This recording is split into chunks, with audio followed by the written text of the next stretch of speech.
Fala galerinha do sexto ano, tudo bem com vocês? Com vocês também que não são do sexto ano, mas estão aqui para assistir esta videoaula. Então, sem mais delongas, vamos a ela. A Grécia Antiga. Então, pessoal, depois da gente ter visto o Ocidente Clássico, muitas características que estão ligadas ao povo grego e ao povo romano, dessa vez nós iremos ver especificamente a Grécia Antiga, como ela foi formada, o que aconteceu lá, formação social, formação política, tudinho da Grécia. Então vamos para lá agora. Pessoal, a formação da civilização grega, ela ocorreu por volta de 500 a.C. na costa dos mares Mediterrâneos, Adriático, Jônico, Egeu, Negro e de Mármara. Olha o mapinha aí para ficar claro, é uma região, pessoal, que ela está um pouquinho depois do mar Mediterrâneo, ali na Europa, perto do norte da África, entre a parte ocidental e oriental da Europa. Tudo que está em vermelho representa o que era a Grécia Antiga. Agora prestem atenção ali no centro, no mar, né, em azul, a ilha de Creta. Olha só, essa ilha que está em vermelho ali no meio do mar. Observe essa ilha, que é ali que começa a civilização grega. Então, como eu disse, por volta de 3000 a.C., vivia na ilha de Creta a civilização minoica, cuja principal cidade era Knossos. O que era essa cidade de Knossos, pessoal? Ela era uma cidade que tinha um palácio, certo? E esse palácio, ele era responsável pela organização social dessa civilização minoica, né, que vai dar origem aos gregos, essa civilização minoica. E o palácio não é o que a gente imagina hoje, que é aquele palácio, aquele castelo, palácio da Disney e tudo mais. Não. Esse palácio, pessoal, ele era um grande terreno, vamos dizer assim. Realmente tinha o palácio do rei ali, mas dentro desse palácio também se tinha atividades econômicas, como o artesanato, como o pastoreio. Todas elas eram feitas ali dentro desse palácio, além das atividades de lazer, como a declamação de poemas pelos aedos. Aí o que aconteceu? Por volta de 1450 a.C., o povo minoico ele foi conquistado pelo povo micênico, ou seja, lá onde eles viviam na ilha de Creta, o povo minoico foi conquistado pelo povo micênico que saiu da Península Balcânica. E esse povo micênico ele era formado por 3 povos. Eles eram formados pelos jônios, os eólios e os aqueus. E esses 3 povos, quando eles vão para Creta e conquistam Creta, eles formam a civilização creto-micênica. E como nós sabemos disso? Como nós temos informações dessa civilização creto-micênica? Assim como a sociedade minoica, eles vão continuar com o sistema de palácios. Eles vão continuar vivendo nesses palácios, que não era só o grande castelo, tinha o desenvolvimento econômico, do artesanato, do lazer, mas eles também tinham uma organização política e econômica escrita em tabuinhas de argila que nós conhecemos como linear B. Olhem só, pessoal, essa imagem traz um exemplo da linear B. A linear B, que era essa tabuinha aí, vocês podem observar que tem vários desenhos. Entre esses desenhos a gente pode ver carroças, cavalos, o que dá a entender que eles faziam a escrita da organização não só econômica, mas também política deste local, o que acontecia. Tanto é que dentro dessa escrita linear B foram achados textos da Ilíada e da Odisseia, que nós falamos na última videoaula do Ocidente Clássico. Porém, pessoal, nem tudo são flores. Essa civilização creto-micênica, ela se espalhou, ela conquistou outros territórios, igual nós vimos ali no mapa, não ficou só na ilha de Creta, mas uma hora ela chegou ao fim, essa formação dos palácios. E quando a formação de palácios chegou ao fim, surgiram os oicos. O que são oicos? Os oicos eram aldeias que eram organizadas por uma grande família, ou seja, uma grande família era responsável por organizar economicamente essa aldeia e também organizar politicamente. O chefe de família era como se fosse o rei. E como as pessoas respeitavam esse chefe desse oicos? Porque eles acreditavam que todos eles eram descendentes de um grande antepassado em comum. E esse antepassado ele era visto dentro da mitologia grega. Por exemplo, nós somos descendentes dos dórios, por exemplo, que eram domadores de cavalo. Então nós somos descendentes e os dórios eram descendentes do deus da guerra, entendeu? O deus da guerra grego, que era o Áries. Então alguns se falavam que eram descendentes de Ares, outros falavam que eram descendentes de Hércules, né, que é o semideus, o herói grego, filho de Zeus. Outros falavam que eram descendentes de Poseidon. Enfim, cada oikos falava que era descendente de um deus grego. Na cidade de Atenas falavam que era da deusa Atena, né, que é a deusa da sabedoria, entendeu? Então era por aí que o oikos funcionava. E com o tempo, esse oikos ele vai se transformar em algo chamado cidade-estado, que a gente vai ver como que se formam essas cidades-estados, porque esses grandes chefes, esse rei que era o chefe em comum de toda essa família, ele passou não a governar sozinho, mas a governar com uma assembleia. E quando ele começa a governar com uma assembleia de guerreiros, que era uma assembleia de guerreiros, ele passa a formar uma cidade-estado. Aí nós chegamos nas cidades-estados gregas. Essas cidades-estados gregas que eram chamadas de polis. Então não é novidade como se constitui uma cidade-estado para vocês, né, pessoal? Até aqui a gente falou de cidade-estado dentro da civilização nativa do continente americano. Falamos de cidade-estado formado pelos babilônios, né? Pelos babilônicos, desculpa. E a cidade-estado grega é mais uma dentre essas várias cidades-estados que nós já vimos. E qual é a diferença dela? A diferença é que, como era denominada cidade-estado na Grécia Antiga, polis. Então, em vez de falar cidade-estado, falava polis grega. A polis de Atenas, a polis de Esparta e assim por diante.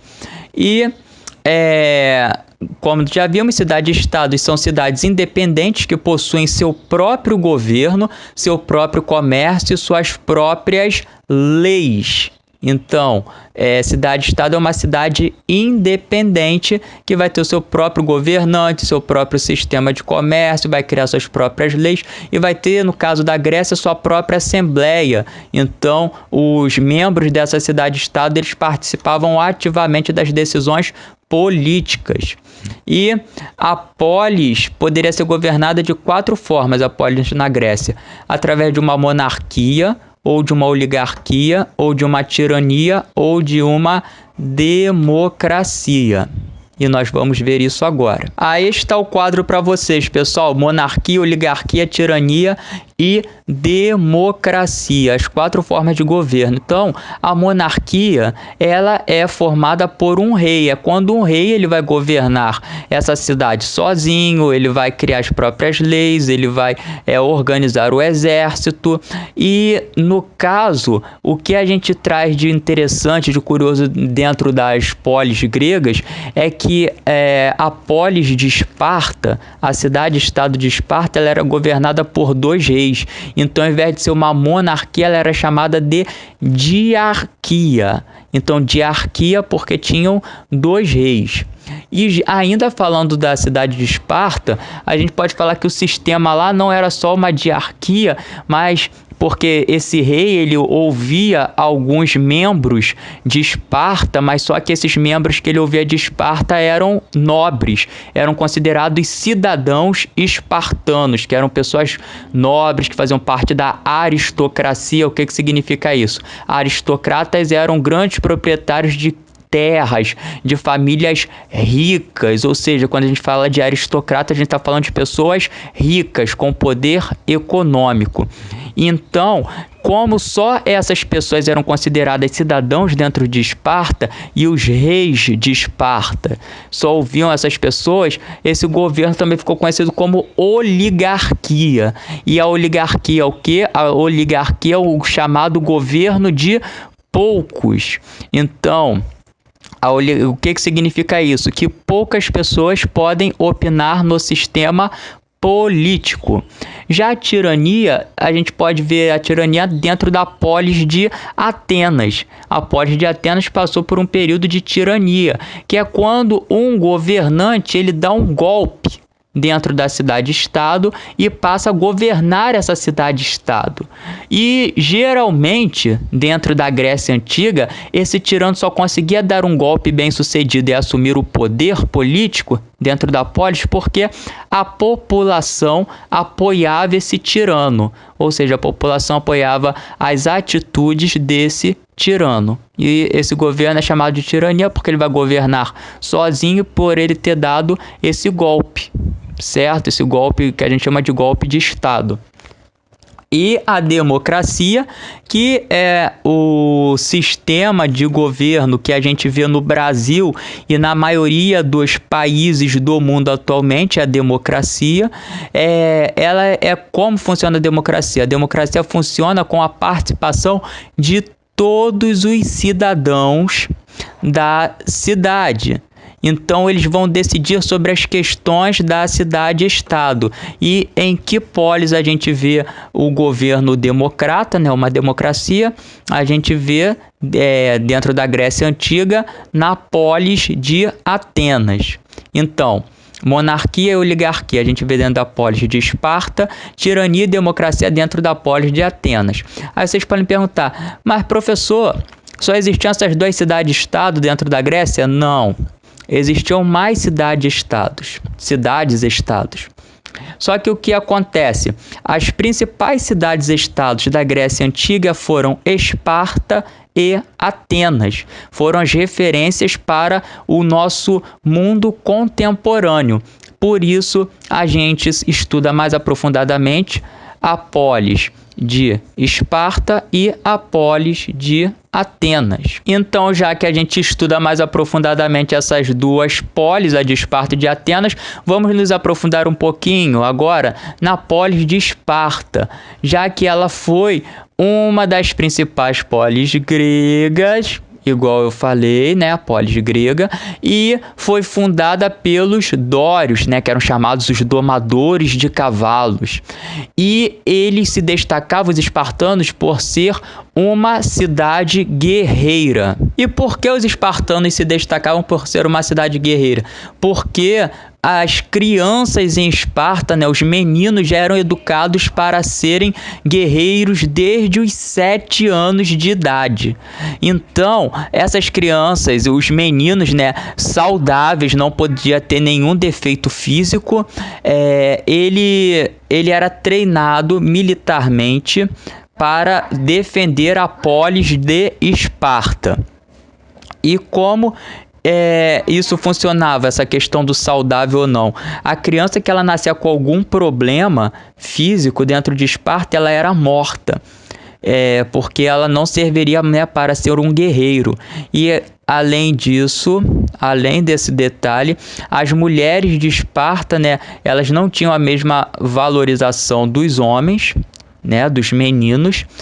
E essas mulheres, elas eram preparadas para serem grandes domésticas, quer dizer, cuidar dos serviços da casa, e elas tinham um pensamento, né, incutido dentro da cabeça delas, que elas deveriam gerar guerreiros para Esparta, ou seja, a mulher tinha que gerar homens, homens para que eles pudessem lutar as guerras de Esparta. Por isso essa polis era conhecida como uma polis guerreira, uma cidade de guerreiros, porque a educação de Esparta era voltada para a guerra, até porque eles acreditavam que eram descendentes do deus da guerra, Ares.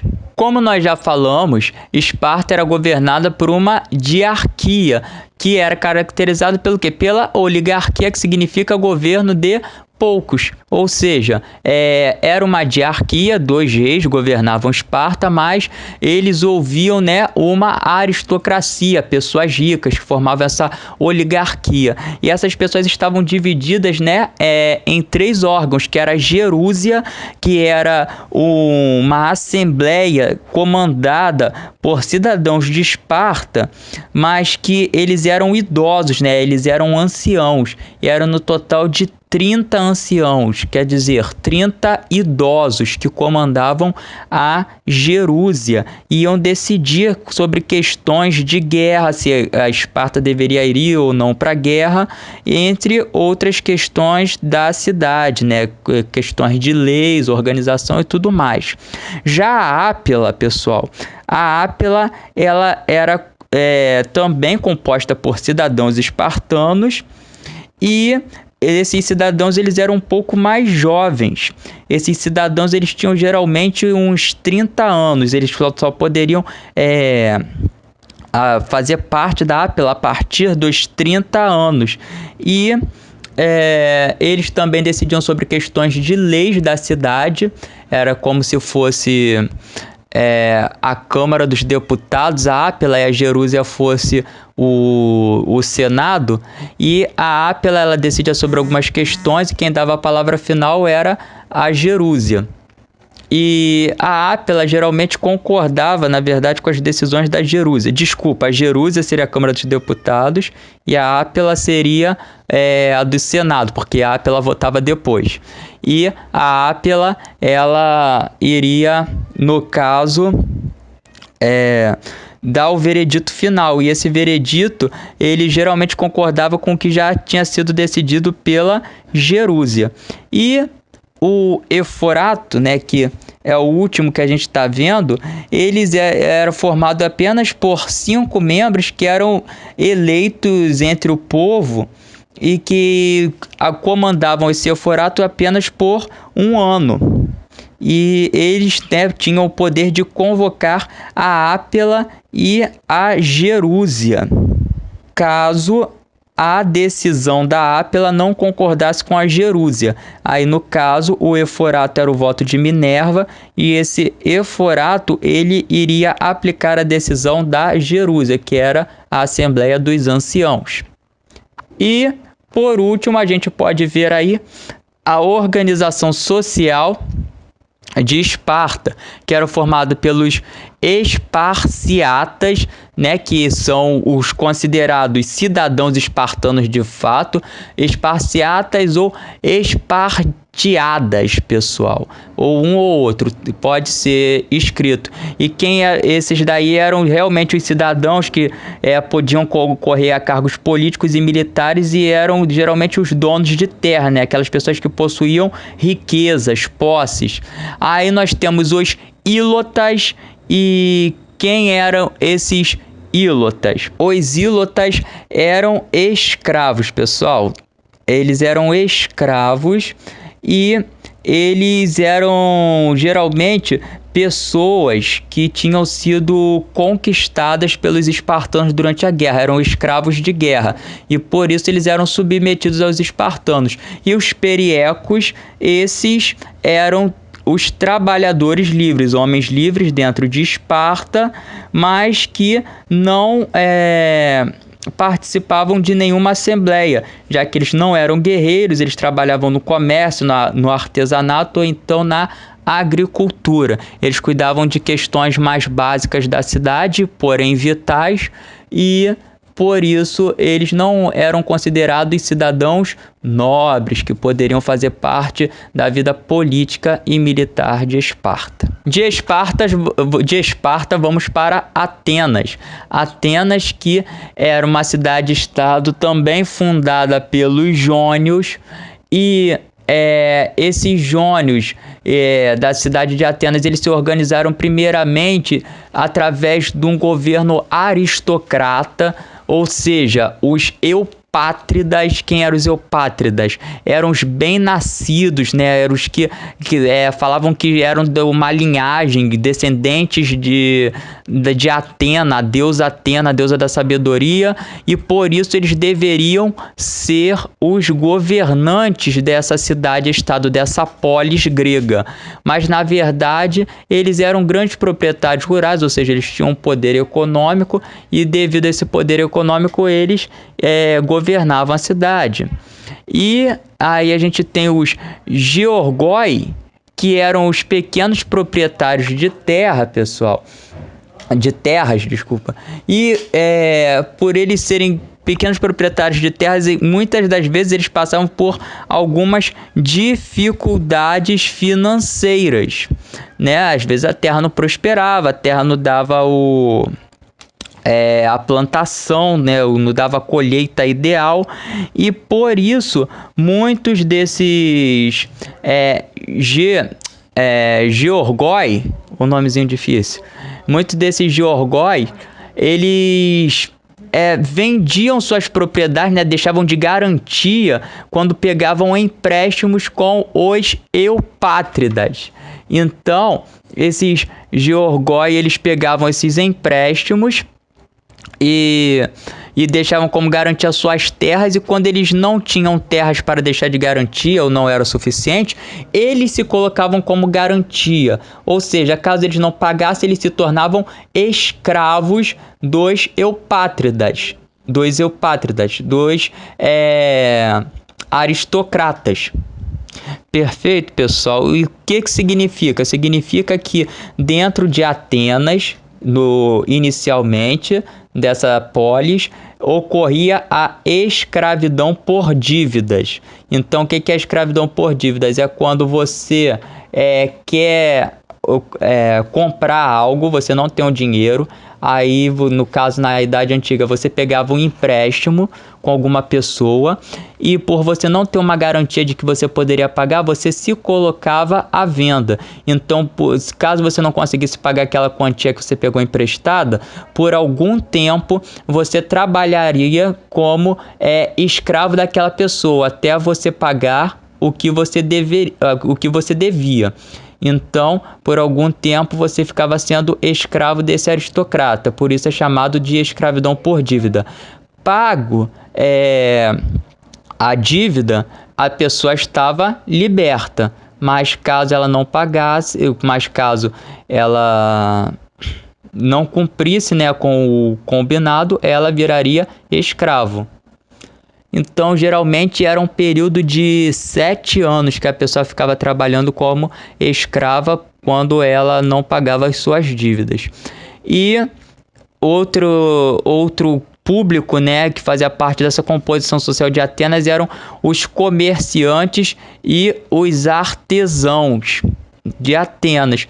E esses, muito menos, pior do que os pequenos proprietários de terras, eles não podiam participar de jeito nenhum da política da cidade ateniense. Ou seja, inicialmente Atenas ela era comandada apenas pela aristocracia, né? Era uma forma de oligarquia, né, dos eupátridas, desses bem-nascidos. Só que esse governo dos eupátridas não ficou assim, sem um questionamento, sem uma indignação do povo. É claro que houve uma indignação. A primeira dela veio dos hóplitas. Os hóplitas, que eram soldados responsáveis pela defesa da polis de Atenas.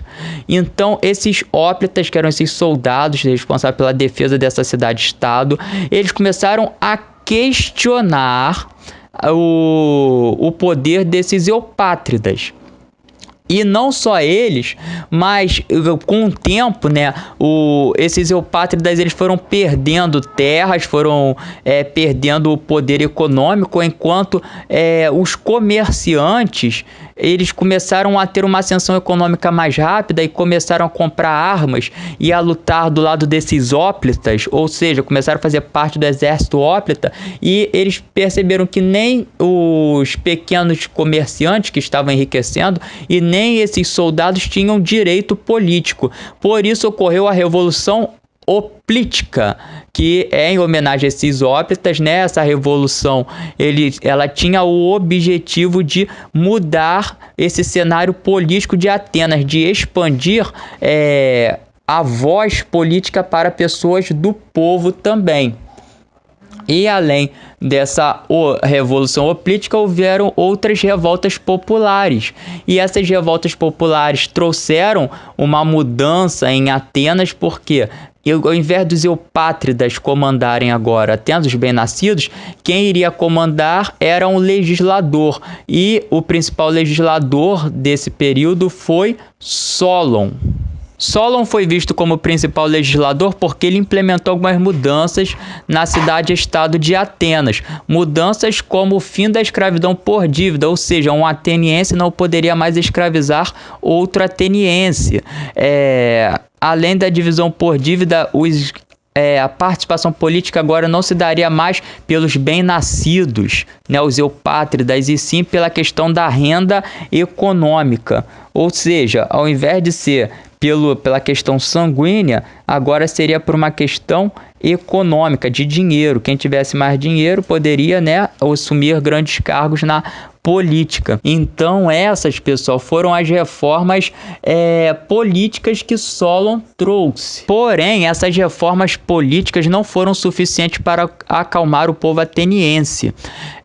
E o que ocorreu, pessoal? Ocorreu que alguns tiranos tomaram poder em Atenas. Algumas pessoas deram um golpe de estado em Atenas e começaram a governar. E esses governos, eles tinham apoio do povo. E os principais tiranos foram homens como Pisístrato, Hippias e Hiparco. Mas desses três, o Pisístrato foi o que mais se destacou.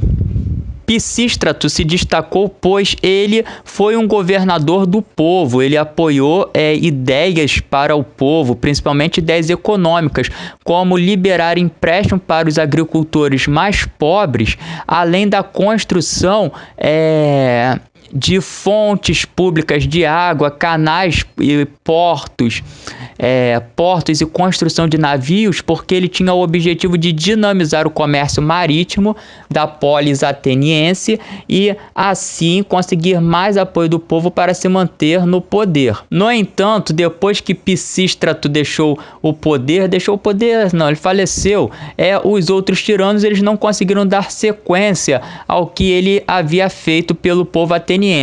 Então os aristocratas voltaram a tomar o poder em Atenas, recriaram o cargo de legislador e criaram a democracia. Democracia, que significa poder do povo, pessoal, que vem das palavras gregas demos, que significa povo, e kratos, que significa poder. E a democracia foi implantada pelo governador Clístenes. Então, Clístenes foi o responsável por implantar a democracia em Atenas. A partir da criação da democracia, pessoal, o povo ateniense finalmente teve o poder para decidir sobre questões políticas da polis. E eles decidiam em que local? Na Assembleia do Povo, que era chamado de Eclésia. Eclésia, né, que é a congregação do povo, onde o povo se reunia para decidir sobre as questões políticas de Atenas. Além do Conselho dos 500, ou dos 400, como queiram. Os 400 se chamava Buleuterion. E o Conselho dos 500 chamava Boulé, igual está escrito anteriormente aí para vocês, que é o Conselho dos 500, Boulé. Então, a partir dessa criação desses conselhos para o povo participar, a democracia ateniense estava sendo feita de maneira direta, ou seja, as pessoas elas decidiam, elas expunham sua opinião dentro da assembleia, ela era ouvida e era organizadas as leis dentro de Atenas. A democracia que a gente vive atualmente no Brasil, ela é indireta, porque nós, como povo brasileiro, escolhemos representantes para falar por nós dentro das assembleias legislativas, que no caso do Brasil é o quê? A Câmara dos Deputados, dos Senadores, a Câmara dos Vereadores. Então nós escolhemos representantes para falar por nós. O nome disso é democracia indireta. Democracia direta é aquela que o povo tem o poder de falar, de debater dentro da Assembleia, como acontecia em Atenas. E, além da criação, dessas assembleias, Clístenes também criou o ostracismo. O que é o ostracismo? O ostracismo é a expulsão do cidadão ateniense que representasse uma ameaça à democracia dessa polis grega. Então, essa pessoa que representasse uma ameaça à democracia de Atenas, ela era expulsa da cidade por 10 anos. E outro grande governador que foi importante para o desenvolvimento da democracia ateniense foi esse camarada aí, pessoal, Péricles. Então, o Péricles, ele foi o governante ateniense responsável por aperfeiçoar a democracia de Atenas. E ele aperfeiçoou de que forma, pessoal? Ele criou a mistoforia. O que é mistoforia? Era um salário pago para para que pessoas pudessem participar da eclésia. Por quê? Nem todos os cidadãos atenienses conseguiam participar da eclésia porque eles tinham que trabalhar, eles tinham que cuidar do pasto, da fazenda, no caso, ou do seu comércio, e eles não poderiam deixar suas atividades econômicas para estarem o tempo todo ali dentro da eclésia. Então, para que todos os governantes, todos os setores sociais pudessem ser ouvidos, Péricles vai escolher representantes desse povo, que eles eram sorteados toda vez, a cada ano era sorteado uma quantidade de membros que iria representar cada classe social, e essas pessoas elas iriam receber durante um ano um salário por participarem, por defenderem o ponto de vista de determinada classe social dentro da eclésia. Vou dar um exemplo aqui. A classe dos pescadores, então era sorteado, era escolhido alguns pescadores. Durante aquele ano essas pessoas não iriam para o mar pescar, ela iria receber um salário do governo, no caso ateniense, para que eles pudessem estar falando pelo povo. No caso aí já é democracia indireta. Eles vão ouvir as reclamações dos pescadores e levar essas reclamações para a eclésia para que ela pudesse ser resolvida. E essa ideia foi desenvolvida por quem? Por Péricles. Aí vem, pessoal, a grande bomba, porque quem eram esses cidadãos gregos? Quem era considerado cidadão grego? Lá em Esparta, nós vimos que espartanos, os esparcianos, eram chamados aqueles que tinham posses, que tinham terras, que podiam guerrear. E na Grécia, quem eram esses cidadãos? Esses cidadãos, eles eram homens maiores de 18 anos, nascidos em Atenas, sendo filhos de pai e mãe atenienses, ou seja, não era qualquer pessoa que era considerado cidadão de Atenas. Eram apenas aqueles que eram maiores de 18 anos, nascidos na cidade de Atenas e que eram filhos de pai e mães atenienses. No caso, mulheres, estrangeiros e escravos não eram vistos como cidadãos e por isso eles não poderiam dar sua opinião política dentro de Atenas. Eles não poderiam fazer parte da eclésia. E, além disso, as mulheres, como eu falei lá de Esparta, em Atenas também, as mulheres elas eram responsáveis apenas por tarefas domésticas e gerar os filhos, né? Filhos saudáveis, geralmente homens. Ou seja, pessoal, como em toda a sociedade da Idade Antiga, as mulheres, toda não, né, porque a gente tem como exceção o reino de Cush, mas na maioria das sociedades, né, antigas, as mulheres não tinham uma representação política. Elas eram submetidas às tarefas do lar e a cuidar de filhos. E no caso das gregas, elas ainda tinham que gerar o filho de um gênero para ser mais valorizado, que no caso era o gênero masculino.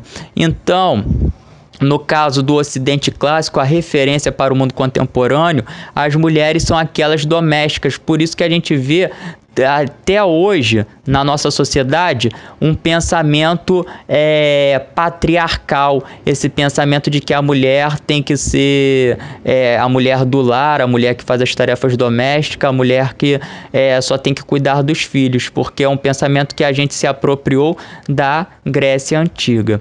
Então, pessoal, essa foi a nossa videoaula. Valeu, até a próxima. Tchau, tchau.